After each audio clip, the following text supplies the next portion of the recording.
If you, Kelly, could recommend one place for people to go to experience a real paranormal something, but hopefully not be followed home by a demon, do you have one recommendation? If you're going to go and have the ghost hunting experience, you will pick things up. Unlocking Saratoga's real estate secrets. Welcome to Selling Saratoga, a podcast about the real Saratoga real estate scene in one of the Northeast's hottest and fastest growing markets. Our listeners are going to gain expert insight on the best ways to make decisions about home improvement, investment, design, buying, selling, and everything in between. I'm Helen Mastrion. And I'm Noel McLaren. Together, Helen and I have the keys to your future in Saratoga real estate. Welcome, everyone, to our special Halloween, prepping for Halloween episode of Selling Saratoga. We've got Heidi back with us today. Hey, Heidi. Here. Oh, my goodness. I'm in my Wednesday Adam best because, Halloween. And in preparation for Halloween, we have brought on the show Kelly Rapone, who is the marketing director of the Haunted History Trail of New York State. Kelly, welcome to the show. Thank you so much for having me. Excited to be here. And so today we're going to be talking about the top 10 must-see haunted experiences in and around Saratoga Springs. So cool. Lots of fun and exciting things to do. Woohoo! For the spooky season. So, Kelly, tell us about your following and how it grew to such amazing popularity. Give us the background. Sure. So the Haunted History Trail of New York State was started in 2013. It began here in Genesee County, where I am the tourism marketing director for Genesee County. And we have Rolling Hills Asylum, which is a year-round paranormal location where people can visit. It began just in, our way of trying to find a way to market this experience, which didn't necessarily align with bring the kids to Six Flags Darien Lake. No. And so, I've been around the industry for a while. I have a lot of partners across the state who do what I do. And I reached out to see if other counties had anything haunted or paranormal. If so, I had an idea for a trail. And that started in 2013. I had 12 counties come back initially. And year over year, it has grown. And now there's more than half of the state tourism offices that partner in this program, with 33 counties, over 85 haunted locations across the state. Wow. That's amazing. It's incredible. So wait, you said the word asylum, like I'm just conjuring One Flew Over the Cuckoo's Nest. So you have an experience at a former asylum? So Rolling Hills Asylum, and the way the owner defines asylum is safe haven, not necessarily mental asylum, but the property is over 200 years old in Genesee County. It served as the county poorhouse at one point. It was a tuberculosis ward. It was the county nursing home. It's over 60,000 square feet, and this woman fell in love with it after visiting from California. When it was being foreclosed on, she left her home in California and has, for I think 12 years, saved this historic structure and operates a year-round paranormal location. So, Kelly, the trail isn't a literal physical trail, so to speak. Can you explain exactly what the Haunted History Trail of New York State is? It's like a digital trail. You make it your own. The program includes over 85 locations that each, tourism office that represents a county in the state has brought forth because it has paranormal activity. The experiences for visitors vary from one location to another. So some locations, like a haunted inn or a restaurant, may offer more of like a softer, paranormal experience where you sort of just dare yourself to be there. Do I dare sleep in this haunted, Scottish inn, where the ghosts are seen, coming from the closet, or that sort of thing. Other locations, we have a winery, a haunted winery. What they'll offer is, ghost and a wine tasting, ghost stories and wine tasting. So, oh my gosh, each location have wine with a ghost. Yeah, that's funny. So it is, not a physical trail where you go from one place to the next, but, based on either, what part of the state you're interested in visiting or the types of experiences you'd like to have, whether you want a guided, ghost tour, or if you're looking for a haunted inn, or if you really want to, get serious and, hunt for ghosts. All of these locations offer differing experiences. So I would imagine some people are obsessed with this kind of activity and really love it. And so if you are one of those people who love the experience, then this is a great way of finding your people or being able to go on vacation and visiting multiple sites. Do you have regulars who report back to you or who are showing up at all of the locations? Oh, yes. We have about 90,000, followers on our Facebook page. They love our content. They are eager to get our free brochure every year. We have ghost teams, and, it's such a niche market, and there's such enthusiasm behind it that, yes, Bravo.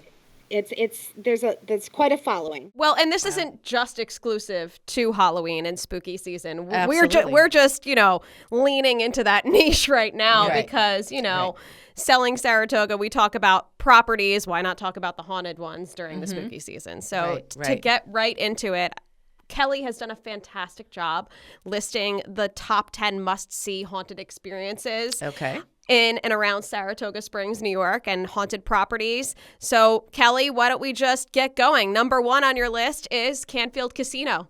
Talk to us about that. That's right there in Saratoga Springs. The Canfield Casino and Saratoga Springs History Museum is Saratoga Springs' most historic and haunted building. It was featured on Sci-Fi's network show The Ghost Hunters, and in 2019 was named number 4 in the top 10 of America's most terrifying places on the Travel Channel. I had no idea about that. Terrifying. The museum's executive director noted that the paranormal activity increased once they unveiled an exhibition that featured antique clothing worn by notable socialites of the area.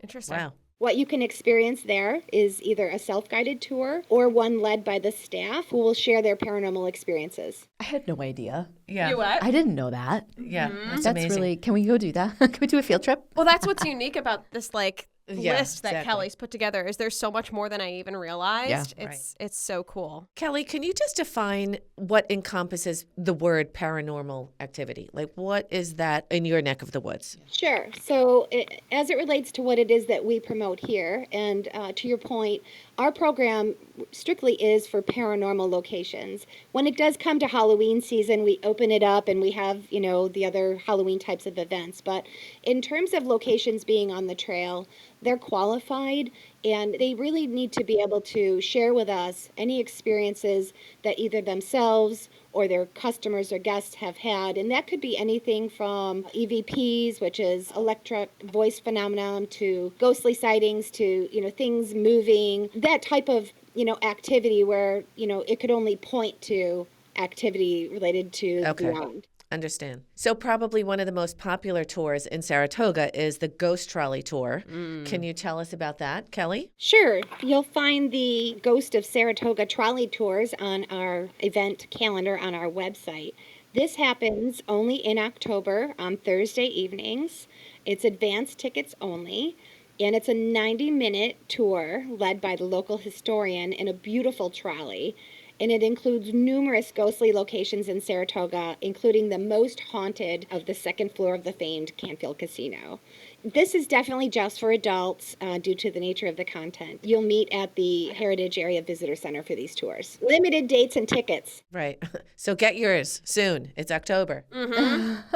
So, and that's not one property. That's inclusive of multiple properties here in our area. Right. So next on the list is Bark Eater Chocolates Haunted Candy Shop. Tell me about that, Kelly. That's right. That's just 40 minutes north. You're going to head over to Lake George area, and this wonderful chocolate shop is haunted. Most commonly, the staff there reports hearing phantom footsteps and banging. On one occasion, an employee came in to find objects placed in the middle of the floor. Others have seen a ghostly boy running through the store, as well as an apparition of an old man in the basement. I mean, if I were a ghost, I would probably haunt a candy shop. I would too. Right? I mean, that's the place to exist in the afterlife is eat candy. Eat all the candy you want when you're dead, right? That's great. You gave me goosebumps, by the way. Heidi's all. You can certainly stop to shop anytime, but from March through October, they have a very cool 90-minute guided haunted and chocolate making experience by reservation. So I highly recommend. It's one of my favorite locations. Number 4 on our list. Most people in our area have heard of this one, Fort William Henry. I didn't know, however, that there was a haunted version or aspect of Fort William Henry. I know it's very old, very historic, so it makes sense. You want to tell us more about that, Kelly? Given, the deep history of the French and Indian War that happened there certainly was a lot of death in the area. The facility is haunted. They fully embrace it. They have their regular history tours, but they full-on welcome ghost hunters as well as provide haunted tours of the facility. There is one particular ghost who is known to be in the basement that literally will grab at people from under the staircase. I'm not going on that tour. No. That's not the one for me. So if you're brave enough. They also offer candlelit tours on select dates, and so I highly recommend in the Lake George area. Very cool. Fun. Next on our list, the mystery spot in Lake George. What's going on there? All right, so this location is not one of our paranormal locations. We have a little section on our website that, just highlights some of the other creepy locations that can be found. And the mystery spot of Lake George has a legend that claims Native American God spoke to the land. And today, when visitors step into this particular circle in a spot, they have an audio phenomenon where if they speak loudly in the center, their voice carries back to them as if they were speaking in a cone. So it's just kind of a cool place. Yeah. I wonder, has anybody ever been to the mystery spot? No. I haven't. I think I've stood near it, but I have a love-hate relationship with spooky stuff. I'm very intrigued by it and drawn to it, but I also want to keep it at an arm's length. Yeah. Yep. Yeah, but now too. my 3-year-old of all people is obsessed with spooky things. Oh. He likes to go to Home Depot and Lowe's and look at all the spooky The Halloween Halloween decorations. He's we finally got a Halloween animatronic this year because he's been begging me for a year, and he is obsessed with Nightmare Before Christmas, all things spooky, you name it. So maybe I have to lean into this a little bit and get comfortable. Embrace it. We listen to Jack Skellington and all that on the way to school every day. My 4-year-old is the same way. He loves it, and all 3 kids, we decorate, and I've embraced it a lot more over the years. So I'm actually, Kelly, you have no idea how excited I am to learn about all of this because I want to lean in without welcoming them into without my welcoming life them forever. But I also like how Kelly has also explained this is family friendly, this is not. Yes. And if you go on the Haunted History Trail website, she does a very good job at explaining what is good for families and kids and what is maybe a little bit, too much. Right. Well, Excellent. and if you really want to be able to, see these places in real life, I highly recommend you hop over to our TikTok channel. We partner with Brian J. Kano, who's a para-celebrity. Currently, he's a commentator on Paranormal Caught on Camera. And every season, we send him out across the state, and he visits all of these locations and makes content for our channels. So you can see the mystery spot and all of these on our TikTok channel. Yeah, Amazing. That's great. And if you're listening but not watching, we are going to have a lot of those videos that Kelly is talking about on the video, over the video for this. Kelly, what is the TikTok channel called? Haunted History Trail of NYS. Look for the creepy baby. Creepy baby. Okay. Oh, that's on brand. The New York State Capitol building. Tell me more about that one. That's our next one. Number 6. Oh my God. Yeah, if you can believe it, our state capitol building is haunted, and it's so well, acknowledged there that their staff actually put on free Capitol Hauntings tours each September and October, and it's by reservation only, going to their website. It's free, but there you can learn about the secret demon near the Great Western Staircase, 2 presidents who visited it even after death. As well as hidden murals in the State Assembly chamber, each telling a haunting tale of the tormented artists behind them. It's really very cool, and it's a beautiful building. Is the secret demon a Republican or a Democrat? No, we can't go there. Oh, no, we can't go there. Just saying. All right, now moving a little further north, but still a great drive from our area in Cooperstown. We have number 7, Hyde Hall. And you spoke very highly of this place, Kelly. Hyde Hall in beautiful Cooperstown is a stunning location. It's on the National Historic Landmark in a New York State historic site filled with many of its original furnishings from 1817 to 1835. It was owned by the same family for over 6 generations, and it's a 22,000 square foot mansion that has witnessed many ghostly sightings. Visitors have experienced whispers, knocking, footsteps, distant music, and even full-body apparitions. They offer guided group tours by appointment, and then late May through October, the house is open for regular tours, so you can explore this stunning property. Oh, that's beautiful. That sounds nice. I like the friendly ghosts. So I'm a Casper kind of gal. I'm full of goosebumps, and I'm still stuck on the demon from the Capitol. She's still digesting it. And why am I being poked in the arm? Oh, no. Oh, my gosh. So now we're coming up to Grapevine Farms in Schoharie. What is happening at Grapevine Farms? Well, I can tell you Schoharie County has quite a collection of locations on the trail, so highly recommend a trip over there. But Grapevine Farms was an 1850s farmhouse, and in 2002, it was converted into a gift shop, bistro, and a wine cellar. Guests have reported apparitions, strange sounds, and encounters over the years. When you visit there, you can explore for shopping, dining, complimentary wine tastings, and, of course, you got to keep your eye out for the ghostly children that have been seen running the halls. Oh. Whoa. This is a place where investigations and nighttime tours are offered by appointment. So this would be one of those. Okay. Is wine optional with Grapevine? Well, that's not part of it. Just I would curious. want wine on all of these, but I don't think that I could actually handle wine and You gotta have something, activity. right? True, true, you gotta true. be a little bit loosened up if you're gonna at least for me and apparently Heidi too. So up next is Bull's Head Inn, which is also in Schoharie.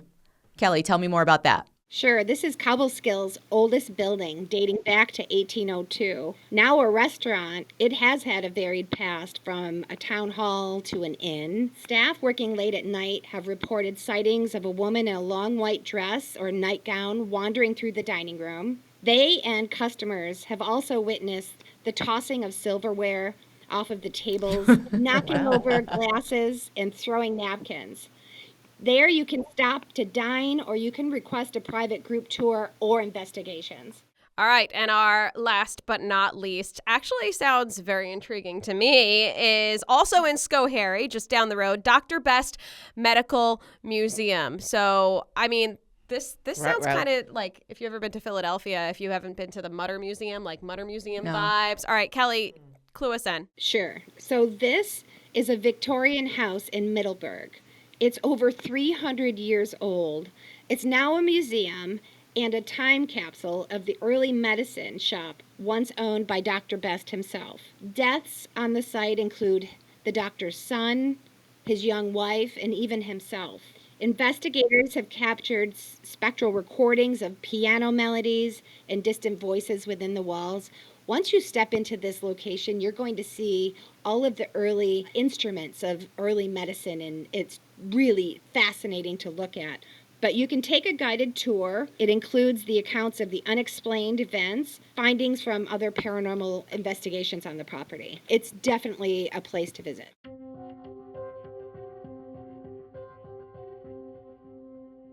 Time now for our real estate horror story. Christine, we're actually going to welcome in studio. She's our executive producer of Selling Saratoga, owner of Bright Sided Studios, where we record this show, Selling Saratoga, and many other shows are recorded here, including a show which during a recording had a paranormal experience. Christine's going to join us to tell us about that.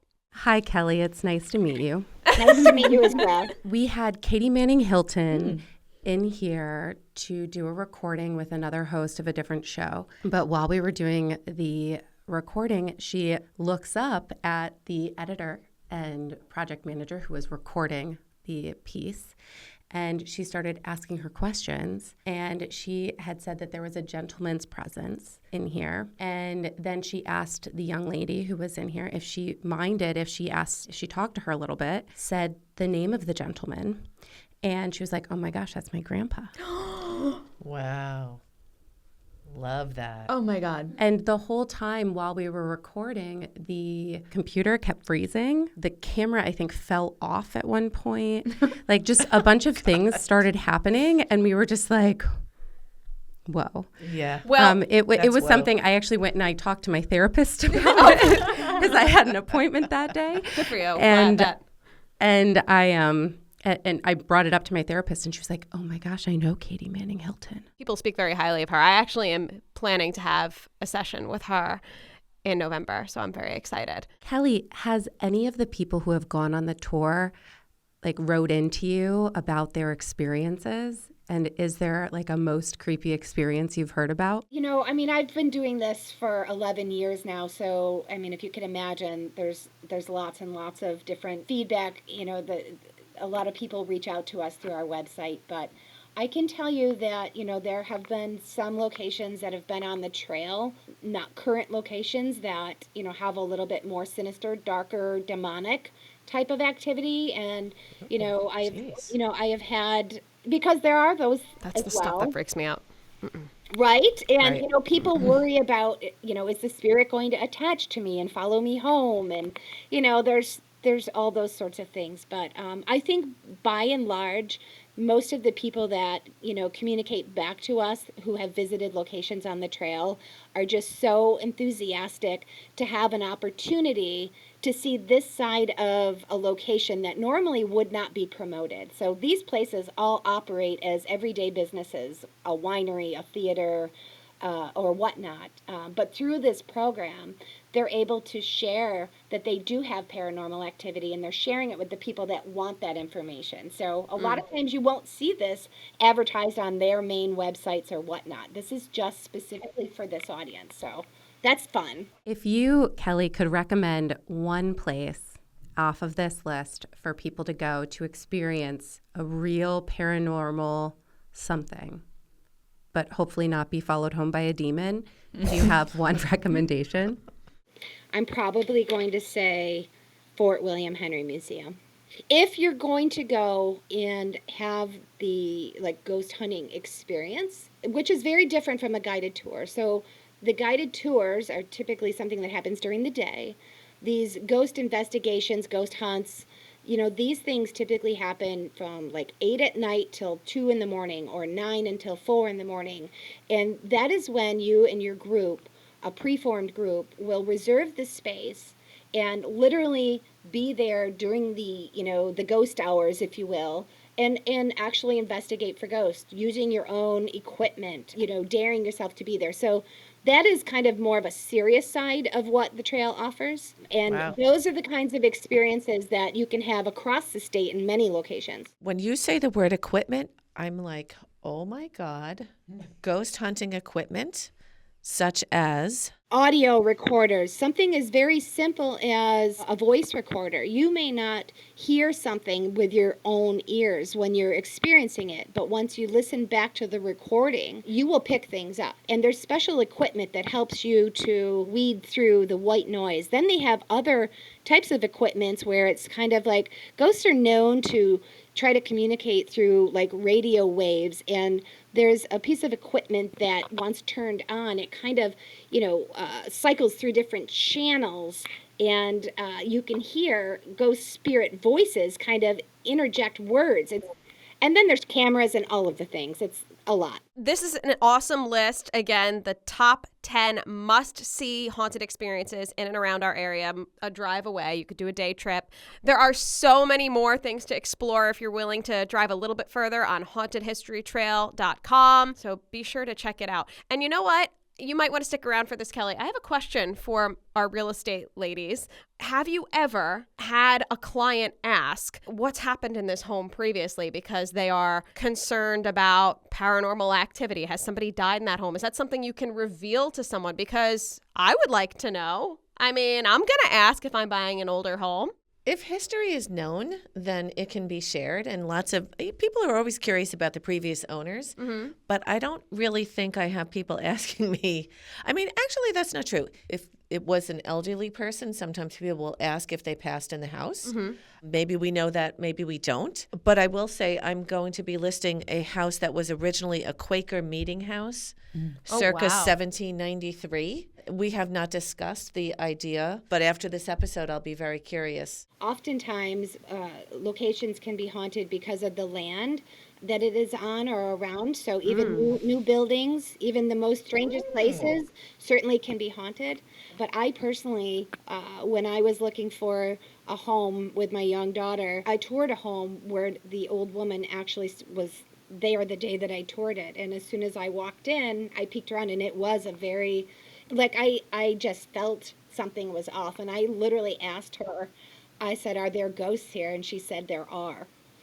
And I went, she had like an outside entrance to a cement basement, and as soon as I walked down that stairs, I had the worst feeling. And I think a lot of times, your own senses pick these things up. You can just feel that little tingle or a little something in your stomach. So right.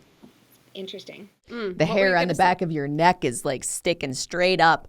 No, I mean, so like me personally, I've been through so many homes, especially older homes, Skahari, you name it, out Middleburg, and then some even in Saratoga and then further north. There's one in particular, clients of mine that I'm thinking about. And I didn't think about this until recently. And unfortunately, a couple years ago when COVID was here and the market where houses were flying off the shelves, it was really hard to find properties, right, for our buyers. And so there was a off-the-market property that was becoming available. We learned that it was going to be available. They didn't really want to put it on the market. And what I learned was, and this was, I didn't know until I was speaking to the seller, but there was a murder in the property. See? And, with my clients, I'm like, are you guys aware of this? And it was still like being settled and handled. And I'm like, what does it look like inside? Like, has it been remediated or whatever the terms are because I've never dealt with anything like that.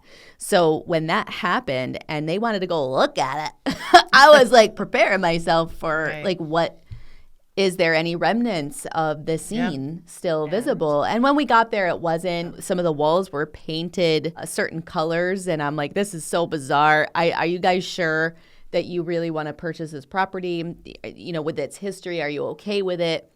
Like there was stuff on the news about it. So like you put the address in Google and it's there.